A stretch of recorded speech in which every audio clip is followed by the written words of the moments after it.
And while challenges to delivering health care across rural America persist, some Appalachian counties are seeing unexpected results. RFD-TV's Sarah Mock brings us this story on improved community health despite limited resources. Rural Appalachia has some of the highest rates of illness in the country, but a new study is learning why some are improving while others fall behind. A common theme in all of those Bright Spots counties was the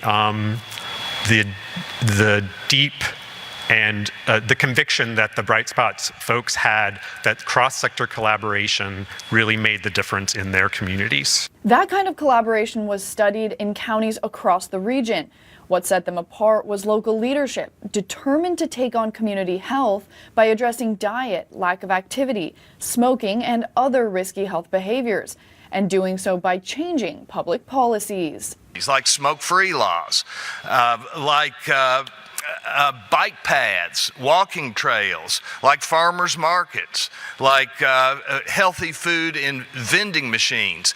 But ultimately, when you get these coalitions together, what you're doing is you're trying to change a culture.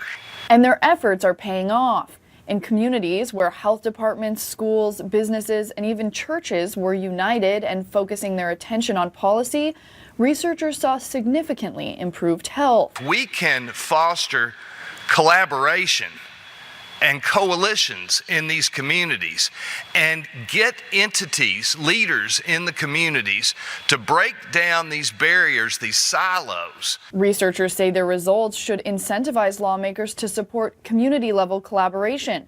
They say doing so will save money on health care in the long run, in Appalachia and beyond. What we're hoping is that these are going to be cases drawn from Appalachia, but that they would be applicable to counties everywhere. There might not be that many differences between a lot of rural Appalachian counties and other kinds of rural places. Beyond improving long-term outcomes and saving taxpayer dollars, researchers say focusing more on health instead of health care will also address some overlooked issues, including smoking, which in Appalachia continues to outstrip the opioid epidemic in terms of health care costs. For RFD-TV, I'm Sarah Mock in Washington. Thank you, Sarah.